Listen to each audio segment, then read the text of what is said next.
біяграфіі Палуты Бодуновай знаходзілася дастаткова падставу для далучэння яе да катэгорыі польскай агентуры. І ў верасні 1937 года яе арыштавалі. Пры абшуканні сканфіскавалі савецкі і замежны пашпарт, 6 агульных сшыткаў і 4 кнігі вершаў. Мерай папярэджання была абрана ўтрыманне пад вартай у гомельскай турме. Цягам 2,5 месяцаў зняволеную трымалі ў поўным маўчанні.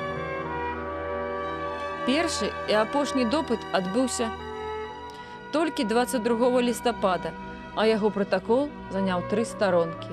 Следчых цікавілі ў асноўным факты палітычнай дзейнасці Бодуновай перыяду 1919-24 гадоў, удзел у антыпольскай барацьбе, абставіны нелегальнага пераходу мяжы у 23 годзе, жыццё і кантакты ў Празе.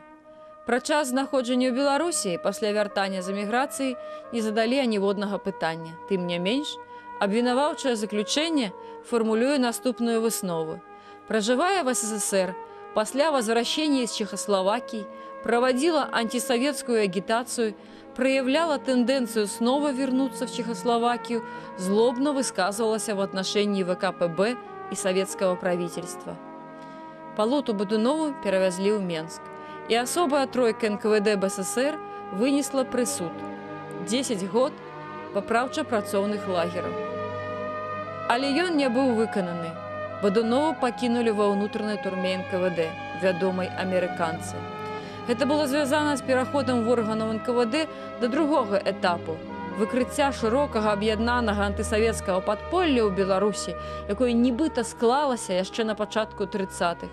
Што да Бодуновай, дык без усялякай сувязі з папярэднім прысудам было выкрыта, што па вяртанні з эміграцыі яна разам з былымі аднапартыйцамі узначаліла падпольны ЦК БПСР.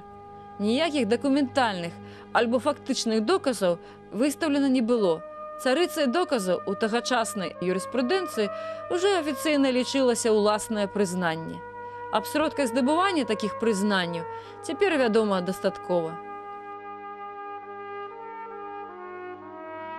Дакументы сведчаць, што ўжо маючы смяротны прысуд, Бодунова прыцягвалася да абвінавачання сваіх былых паплечнікаў, у тым ліку і сваёй роднай сястры Марыі, якую арыштавалі ў Маскве ў сувязі са справай сястры.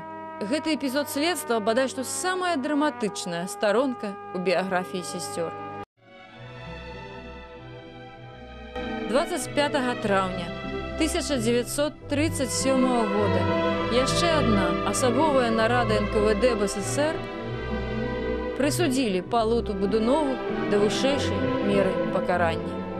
Адпаведна уведзенаму з верасня 1937 года парадку, смяротныя прысуды падлягалі неадкладнаму выкананню, але прысуд о смяротным пакаранні быў выкананы толькі праз паўгады.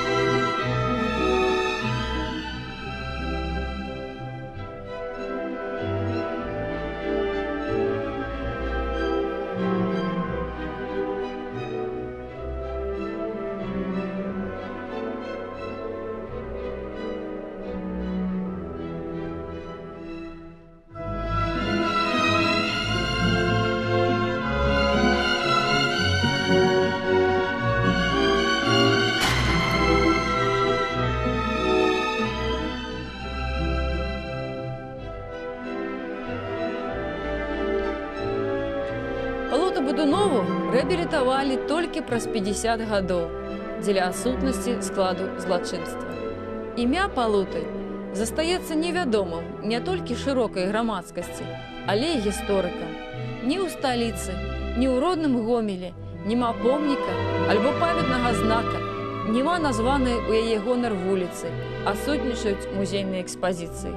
І толькі нешматлікія грамадскія і палітычныя актывісты прыходзяць у дзень волі 25 сакавіка на месца, дзе стаяла хата Палуты Бодуновай, каб ускласці кветкі і ўшанаваць яе памяць.